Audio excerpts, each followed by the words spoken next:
সমগ্ৰ অসমতেই চৰ্চা লাভ কৰিছে কৃষ্ণমণি চুতীয়াৰ পুত্ৰ মৰমে। বন্ধু বান্ধৱীসকল, অসমৰ জনপ্ৰিয় কণ্ঠশিল্পী কৃষ্ণমণি চুতীয়াৰ 4 বছৰ হোৱা পুত্ৰৰ বৰ্তমান ভাইৰেল হৈ আছে বহুকেইটা ভিডিঅ'। ছ'চিয়েল মিডিয়াত বৰ্তমান সকলো দৃষ্টি আকৰ্ষণ কৰিছে কৃষ্ণমণি চুতীয়াৰ পুত্ৰৰ কণ্ঠৰ লগতে বহুকেইটা ভিডিঅ'। বন্ধু বান্ধৱীসকল, কাতি বিহু আৰু লক্ষী পূজাৰ উপলক্ষে কৃষ্ণমণি চুতীয়াৰ পুত্ৰৰ কেইটামান ভিডিঅ' পুনৰ ছ'চিয়েল মিডিয়াত ভাইৰেল হৈ আছে। ভাবিলোঁ আপোনালোকলৈ আগবঢ়াই দিওঁ। এতিয়া বলক আমি ভিডিঅ'টো চাই লওঁ।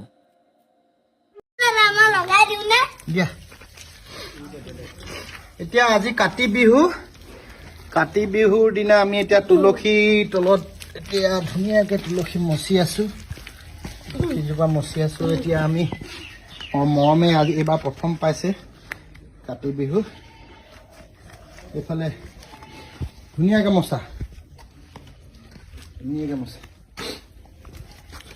এয়া কাতি বিহু। মৰমৰ এইবাৰ গাঁৱত প্ৰথম কাতি বিহু আৰু পূৰা ফূৰ্তি কৰিছে। তুলসী তলত পূৰা মাতি দিছে। ধুনীয়াকৈ মচা, এইবোৰ শিকিব লাগিব ধুনীয়াকৈ। ইয়াৰ পৰা লৈ ল'বা দৰকাৰ হ'লে। কাতি বিহুৰ দিনা বৰ ভাল লাগে গাঁওখনত।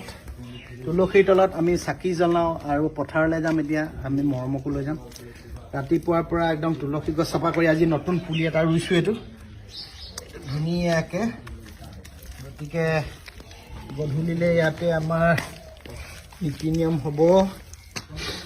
গাঁওখনত থাকি বৰ ভাল লাগে। এতিয়া শৰতৰ সময়ত এই তুলসী তলত কাতি বিহুৰ চোতালতে আমাৰ গাঁৱৰ ঘৰে ঘৰে তুলসীৰে তলে তলে মৃগ পহু চৰে।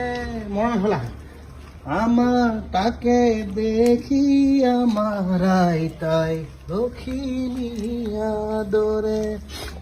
মৰমক সোধাচোন কেনেকুৱা লাগিছে? মজা লাগিছে। কেনেকুৱা লাগিছে? মজা লাগিছে। এতিয়া তুলসী তলত আমি এতিয়া মচিছোঁ। গধূলি চাকি বন্তি জ্বলিব ইয়াত।